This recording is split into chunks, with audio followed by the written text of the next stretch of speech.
Stockdale, and welcome to the Access to Inspiration podcast, the show where you can gain inspiration from people who may be unlike you.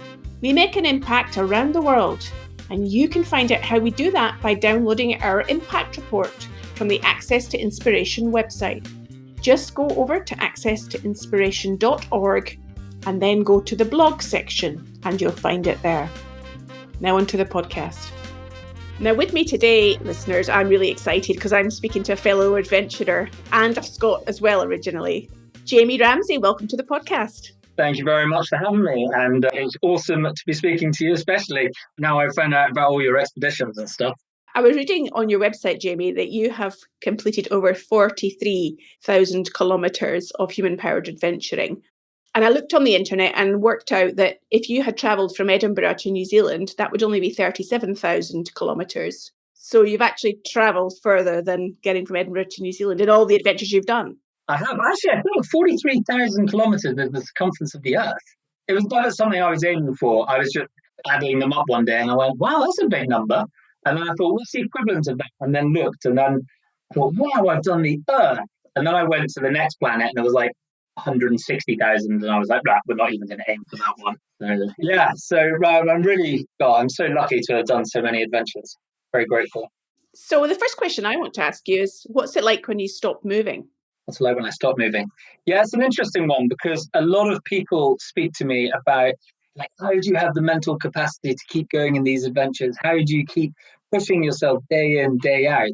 And the real question is what you've just asked is, how do you deal with it when you stop? Because you can put me in the middle of nowhere and tell me to work 24 hours a day, every day, and I'll just keep going and going and going.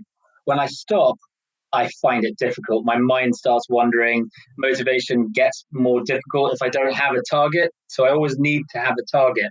And I do struggle. And it's not just with being motivated. It's like diet goes, sleep goes, all these kind of things. You know, your mind starts wandering. And the thing I try to avoid is when I'm in between adventures is try not to fall into mediocrity, because I don't want to be mediocre. I want to be good at everything I do, even though I got told by a psychologist that perfectionism is not a thing you can aspire to because it doesn't exist. But I do like to keep going. And I think that's sort of why when you look at my adventures I've done, they're just back to back. They have as little gap between them as possible because I'm conscious that I need to keep going. I keep the motor turning. So yeah, I do struggle. I also might look at the sense of you constantly moving and think, what are you running away from? Yeah, see, no, a question I do get, what are you running away from? What is it that you're not happy with? And I don't see that. I flip it around the other way. It's what are you running towards? What are you trying to achieve? Because I think before I started adventuring, I was very guilty of mediocrity and just sitting there, kind of just happy with my life, just going through the motions, doing what everyone expected of me, but never really being happy or satisfied or fulfilled. And then when you do something huge, you suddenly realize that actually is really achievable. And then your mind starts thinking, what can I do next? And it's like a circle, you in the middle. What do you think you're capable of? And when you start pushing that barrier, the circle grows. And I remember thinking, I think I was running across the Andes. I've done about 14,000 kilometers of running. I was running 60 kilometers a day at 4,300 meters. And I was thinking, well, if you can do this and find it easy, then let's push this. Let's keep pushing. Yeah, so that's kind of how I deal with it. It's great to know that you're moving towards something and pushing those boundaries. So when I started, I was a road runner. I was the guy who did the 10K road running to work 3 times a week or something. And then I did a 5K, then a 10K, then a half marathon, then a marathon, then a marathon, and a safari park. And I kept pushing the barrier. And I pushed running as far as I thought I could push it, and then did my big adventure of running from Vancouver to Buenos Aires. And I came back and I was doing the same thing again and again. And then I realized that to keep pushing boundaries, I had to stop proving myself and other people that I could already do something. I had to challenge myself in new ways. So that's why my adventures started going to cycle touring and then hiking and then climbing mountains. And, I'm scared of heights. So climbing mountains for me is a big thing. And you just keep pushing every aspect of the adventure and just try and push it a bit further. And then I think this year, which I can't talk about exactly what my last adventure is going to be, but it combines lots of these together. You kind of say, look, I could do the running, I can do the mountaineering, I can do the hiking. Let's put it all together and create something different. So it isn't just more of the same. There is always something new. There always has to be something new. I can't do the same thing again and again. And I think I kind of liken it to an addiction. I think adventure is an addiction. And you can see that very clearly with 5K, 10K, half marathon, always looking for the next thing. And it's one of the things I love that I jumped in. My first ever proper adventure was to run 17,000 kilometers. The only problem is it's very hard to beat that going forward. So I'm always trying to find other ways to scare myself or test myself in places where I'm not comfortable, because I'm never going to be able to do 17,000 kilometers again. I can't afford it. My body probably wouldn't be able to do it now. I'm getting old. So yeah, it's just always looking for something to challenge. And I think what I use, I give myself kind of a title of endurance adventure athlete, and I use that as the inspiration to kind of keep pushing myself. I wouldn't say I am an endurance adventure athlete. I would say that's the aspiration of what I want to be. So I keep, every time I wake up in the morning or I watch a video or I think of what I want to be, I'm thinking, okay, these are the things I need to work on to be the person I'm giving myself the title of. So I need to keep pushing each of those aspects of, I need to do more endurance. I need to get out into more harsher environments. And to be an athlete, I have to apply myself. I have to be better with diet and training and all that kind of stuff. Now, Jamie, it was another guest, actually, Chris Tolley, the composer, in a previous episode that recommended you as a guest. And one of the things Chris talked about, when he is in East Lothian in Scotland, he can go outside and be inspired by the natural environment that enables him to come up with such wonderful music. I'm wondering what inspires you? Well, I love that Chris could bring nature and turn it into music. What inspires me? Probably a bit darker. I think I've got a thing inside me that tells me I'm not good enough. So I'm basically go out there trying to prove, and it's not a negative thing, because that thing is what makes me go out there and push myself hard and do things I never thought I was capable of. So rather than feeling, oh God, I'm just not good enough, I think, right, let's prove that you are good enough, which I think also helps with, like, when I go on adventures, I don't do it for anyone else. I don't care if anyone else follows me. I just want to come back thinking, yep, I gave that the best shot I could, and I'm ready to go on to the next challenge. So it's about taking that kind of negative feeling and turning it into a positive. The way I like to put it in my head is it's like coal factory. I take the negative, which is the coal, and then turn it into positive energy, not too much emissions. That's a lovely analogy for us to picture in our minds, Jamie. It also strikes me that to be able to do many of these adventures, is certainly the experience I've had in adventuring, is we need sponsors to help support us because it costs financially.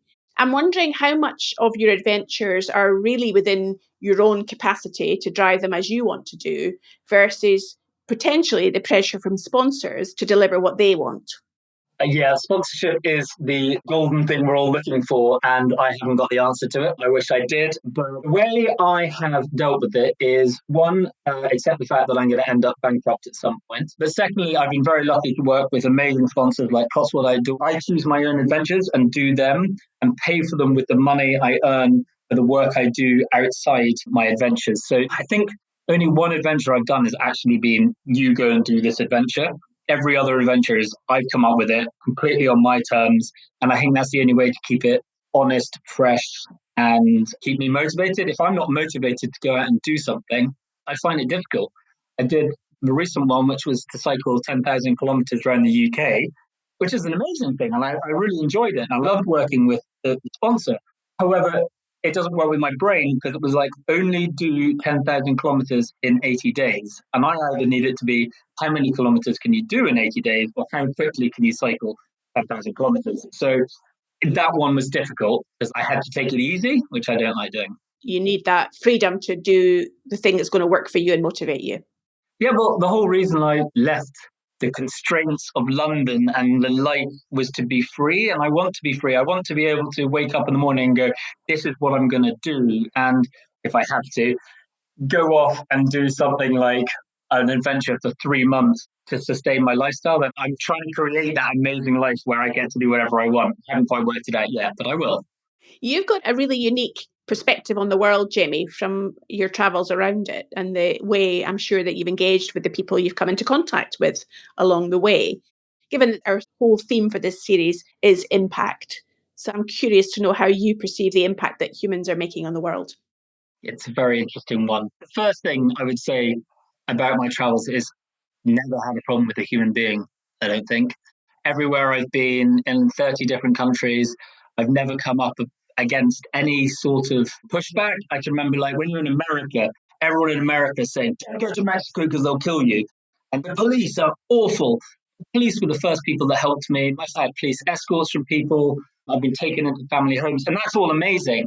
But I think the main thing for me is you see the impact of consumerism and how that's just bleeding out across the world and all into even the most beautiful places, especially in Central America. You'll see all these billboards everywhere of basically white American families in big houses with flash cars. And they're saying this is what you should aspire to. When the lifestyle there is all much more kind of environmentally friendly, local, and you can see that changing. I remember in Panama, most people just travel down to Panama City.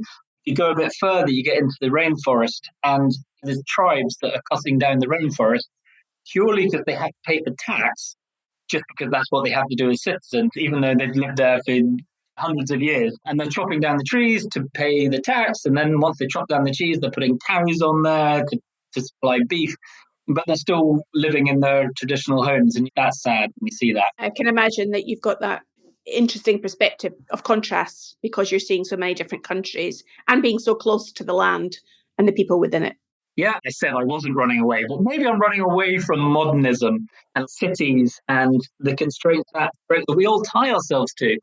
And then when you go to places, I strive to be in these places that don't have them.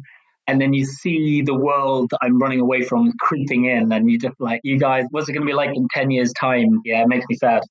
I have a similar perspective myself based on the adventures that I've done. Yeah, where have you seen the worst? Just exactly the point that you're making around economies that are developing are hankering after something that is a dream from another country. And those countries are very often hankering after back to simplicity and sustainability. Oh, yeah. So the grass is always greener effectively in another place. And when we've changed, we can't sometimes change back. Yeah, and normally if you want to get the less things you have, the less stress you have. So we're all trying to get rid of stuff while all the companies are trying to push stuff on us. And now I find it weird. It's all like buy more, but buy environmentally stuff. Now I like working with brands, especially some of the brands I work with at the moment, who are basically saying, buy this, it will last longer, or get it fixed this way, or look after it this way. And I really like that. And I think that's something we need to be doing more of.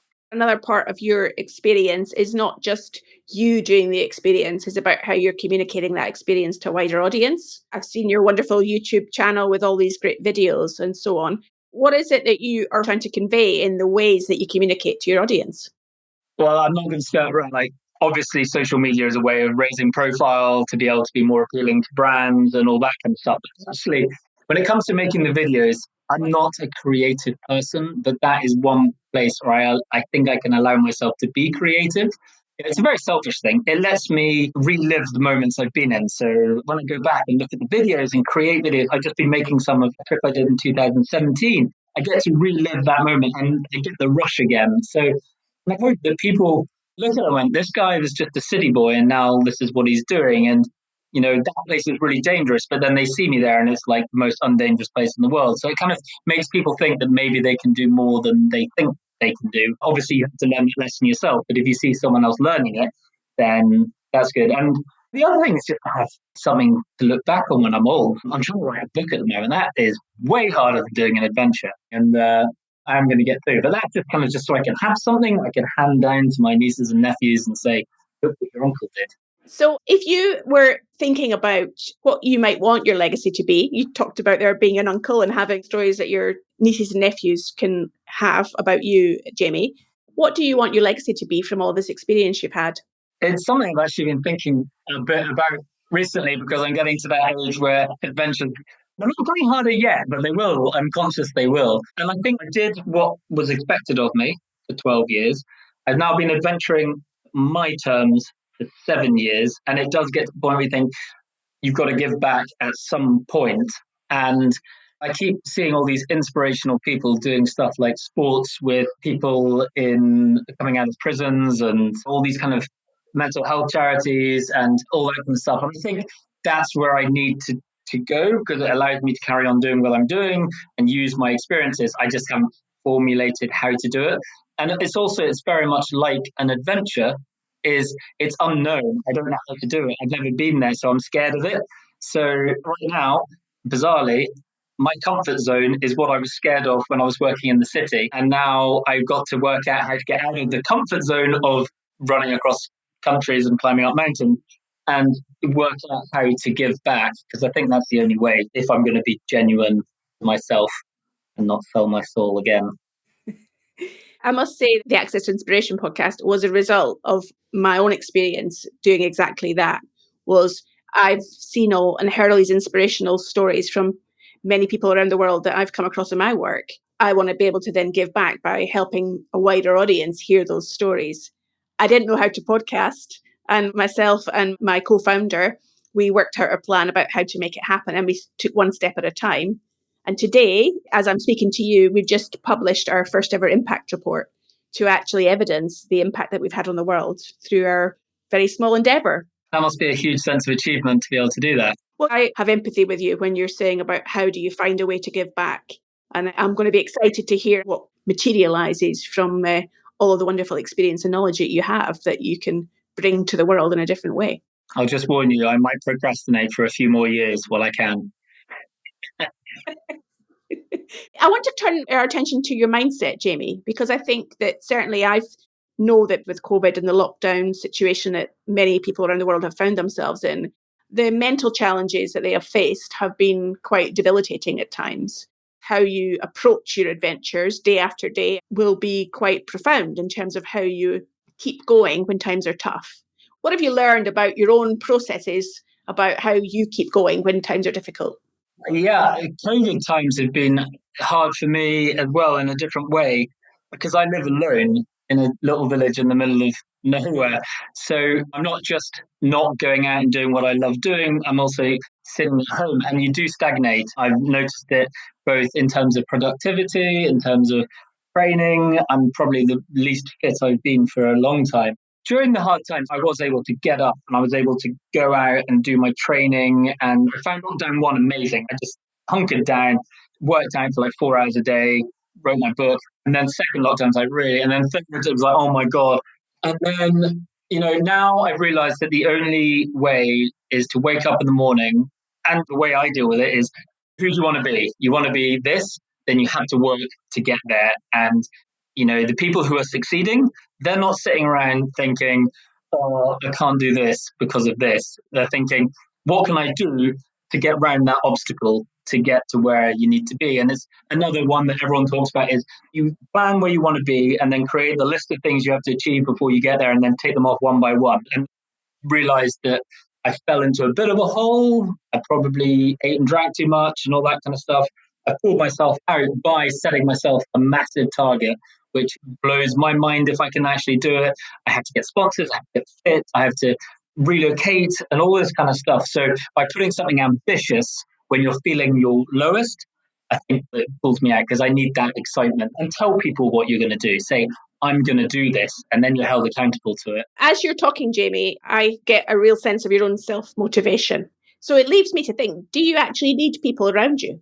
I think, sadly, I have come to the conclusion that maybe yes. I do think that if I had someone to motivate me and push me on, I could be even better. It would take me to the next level. It would allow me someone to bounce ideas off.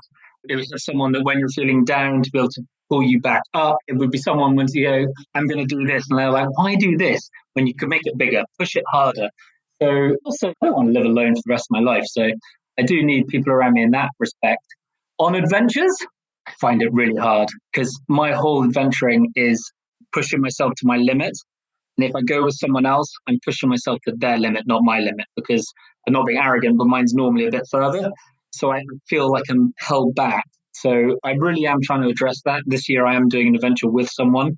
And the whole idea of that is I've worked out in my mind that my adventures, I go solo and I push myself. If I'm doing it with someone else, it's their adventure and I'm there to help them do their adventure and achieve their goal. So if I just take away any form of this being self-gratifying for me and then just aim it at them, then I can deal with it. Are we allowed to find out what your next adventure is? Yeah, my next one I have talked about. So actually, when we were talking about lows of COVID, when I was in one of my lows, I woke up in the morning. So I went onto the Air France website, booked a flight to New York City and booked a flight back from San Francisco and said, right, I'm just going to cycle from one to the other and come back. And then I kind of thought about it. People were going, oh, it's this known time. And I was like, that's what I don't do first. I don't do records. For me, it doesn't motivate me. I thought, I've got 55 days. How much of the USA can I see in that time? So the idea is to wiggle and go and see amazing stuff, but still push myself physically to the max every day just so I can go and see more stuff. So that's the first one. And then I'm going to run across the country, run along a mountain range. And then I got the big one, which I'm not going to talk about until I can see it, how it's going to actually form. But it puts them all together. Wow. Well, I can hear the excitement in your voice as you're describing them to us, Jamie. Oh, yeah. I wish you well with all of those plans for this year. If people want to find out more about what you've done and what you're planning to do and see all those great videos that you have, how might they do that on the internet? Yeah, I try to funnel myself to Instagram and YouTube, and Jamie is adventuring. I do lots of kit videos and I do lots of videos about my travels. And I really do genuinely trying to help people be able to get out and do adventuring better, spend less money on kits and all that kind of stuff, make it more accessible. So yeah, that's where you can find me. And hopefully one day there might be a book as well. Well, we'll have to have a look out for that. So my final question to you, Jamie, if you could just paint us a picture of a place in the world where you've been that's been absolutely amazing or mind-blowing or memorable, just give us a sense of what sticks in your mind as one of those amazing places you've visited. I think it was April 2017, Bolivia, cycling across South America. I arrived at the salt flats of Uyuni, thinking it was going to be a massive flat salt flat. Completely did not take into consideration there might be a wet season, and there was about 6 to 8 inches of water on top of it. And I cycled out into it by myself, no maps, nothing, just knowing that there was an island somewhere, and the whole of the sky was reflected in the water. And it was just the most mind-blowingly beautiful place. And you were just, I think the word discombobulated works. You just didn't know where anything was. And I was just in this beautiful, every direction, couldn't see land. And if you go onto my YouTube channel, you can see a video of it. Isn't that interesting from a serendipitous perspective, Jamie? Because that's one of the videos I have watched from your website. So listener, I would highly recommend having a look at that because it is amazing, especially when you see the amount of salt that's stuck to Jamie's legs as he's cycling across the water. Yeah, the fact that I couldn't have a shower as well. I think I cycled down, got all that salt, managed to wash it off, cycled the next place, got all the salt, cycled the next place, got all the salt, and then slept in a sandstorm. So that was a pretty chaotic few days. The one thing I recollect from that video was everyone was telling you there wasn't an island and it's impossible to get to this place that you were describing and that you just kept on going. And in the video, I was amazed that there was actually land in the middle of that water. It's definitely one to watch. I was even more amazed about the little old lady who lived there. She was it's amazing. She created this whole place. She was amazing. And she had beer, which was even better. Well, there's plenty of adventures like that for our listener to go and find out more about, Jamie. It's been fantastic to speak to you. You're just reminding me of my love of adventure as well. I want to get back out there and do something interesting. It's been a wonderful conversation with you. I wish you all the best for your adventures coming up in this year. Thank you very much. It was great to speak to Jamie today, and I loved what he had to say about how he looks at the world through the eyes of an adventurer. And I'm delighted to tell you that he has also agreed to be our second Access to Inspiration ambassador to help spread the word about this podcast. You can help us too by telling one of your friends or sharing this episode on social media. We'd love your support to help us do this and inspire more people. Well, we'll be back again soon with more inspiring stories from people around the world. I hope you can join us then.